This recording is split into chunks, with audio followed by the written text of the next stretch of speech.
तो उसको समझ लेना चाहिए कि मेरे पति या मेरे पुत्र पर जो है संकट आने वाला है।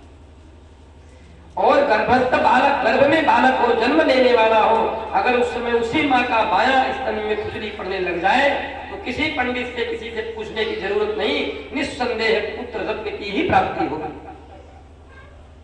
गर्भ में बालक हो, जन्म का अवसर नजदीक आ रहा हो और बाएं उस स्तन में निरंतर खुजली पड़ रही हो, तो उस माँ को समझना चाहिए कि मेरे गर्भ से केवल पुत्र ही पैदा होगा।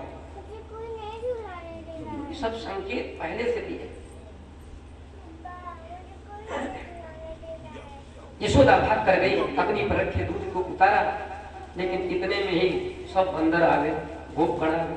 ये पहले से ही भूमिका बन जाती थी, आज किसी घर में ढका डालना, पहले से बंदर तैयार है, गोपगण तैयार है। तो भगवान ने हांड था उसको फोड़ दिया, एक पत्थर लिया और जिस हांडे में मैया मक्खन भिगो रही थी उस पर मारा, फोड़ दिया। अनन्य नैन में पैरों से चलते हुए भगवान गए और जाकर के देखा कि वो हांडियों में मक्खन टंगा हुआ है, लेकिन हम पहुंच नहीं सकते। अरे उनसे क्या बचा हुआ भाई पहुंचने के लिए? वो कैसे नहीं पहुंच सकते? जब उन एक पैर उठा दिया तो ब्रह्मलोक तक पहुंच गया, और वो हांडी टंगी है वहां तक नहीं पहुंच पाएंगे। और उनको तो लीला करनी थी। तो उलोखलाम्भेरुपरिव्यवस्थितं मरकायकामं ददतं शुचिस्थितं हय्यङ्गमं चौर्यविसङ्कितक्षणं निरीक्ष्य पश्चात्स्थितमागमत्सने। ऊखल देखिए, ऊखल पर चढ़े और उसमें से मक्खन निकाल के गोपगणों को, बंदरों को खिलाने लगे। लेकिन जानते कैसे? बोले निरीक्ष धात्री, चारों ओर देखते जा रहे थे, मैया तो नहीं आ रही। और जैसे ही गोपगणों ने देखा, बंदरों ने देखा कि मैया आ रही है, तो आवाज लगा दी। बंदर खो खो करके भाग गए। गोपगण के बारे देख मैया, तेरी मैया आ रही पीछे से। तो भगवान ऊपर से कूद कर भागने लगे। यशोदा ने एक छड़ी ली और भगवान के पीछे पीछे। हमारे घरघर जी ने बड़ा सुंदर निरूपण किया कि नंद महर के भवन में 84 खंभे लगे थे। इतना बड़ा बरामदा बना था जिसमें 84 खंभे थे, एक भाग में माने पूर्व दिशा में, और 84 उत्तर में, 84 पश्चिम में, 84 दक्षिण। कितना बड़ा भवन बना हो। अब सब खंभों के पीछे पीछे भगवान छिपते भाग रहे, यशोदा जी भी पीछे पीछे। दृष्टा परिश्रमं कृष्णा, भगवान ने देखा कि मैया परिश्रम, शरीर पसीने से लथपथ हो गए। लीला शक्ति, कृपा शक्ति से कहे, कृपा शक्ति लीला से कहे, देवी हम लोगों को बीच में आने की आवश्यकता नहीं, ये तो भगवान ही जाने अब कैसे लीला कर रहे हैं।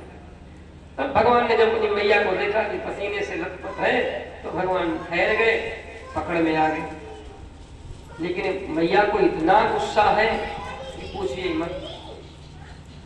हाथ पकड़ कर ले गई उसी उखल के पास और रस्सी लेकर के जब बांधने लग गई, तो जैसे घुमा कर रस्सी डाले तो रस्सी 2 अंगुल छोटी पड़ जाए। दूसरी रस्सी में गांठ मारे और फिर जब फेरा मारे तो रस्सी 2 अंगुल छोटी पड़ जाए। वो भी आकर कहती है मैया एक बात कहे, लाला को मत मानो। आज से अपने पति की सो, अपने बेटा की सो कहती हूँ, कभी शिकायत करने आऊंगी नहीं, पर लाला को बांधो मत। यशोदा ने कहा हमने विश्वास नहीं किया ना आप लोगों की बात पर। अगर उसी समय हम विश्वास कर लेते कि इतना बड़ा चोर होगा कि एक दिन मेरे घर में डकैती डालेगा, तो हम ये नहीं सिखा लेते, शिक्षा देते। पर विश्वास नहीं किया, और बालक अगर शिक्षा नहीं पाएगा तो बिगड़ जाएगा, आगे चलकर क्या होगा। इसलिए तो शिक्षण तो देना ही पड़ेगा। नहीं मानी, प्रयत्न करती रही, लेकिन भगवान को बांध न सकी। तब भगवान ने देखा कि अब तो मैया एकदम थक गई और घर में रस्सी नहीं बची। देखो एक बार हनुमान जी के साथ में भी ऐसे हुआ, सुंदरकांड आप लोग नजर डालो। रावण ने कहा तेल बोरी पट बांध पुनि पावक देव लगाई। लेकिन लंका के निशाचरों ने क्या किया? क्या किया? बोले रहा नगर बसन घृत। तेल तो मरण क्रिया में प्रयोग किया जाता है और देव पूजा में घी का प्रयोग किया जाता है। तो निशाचरों ने पहले हनुमान जी की पूंछ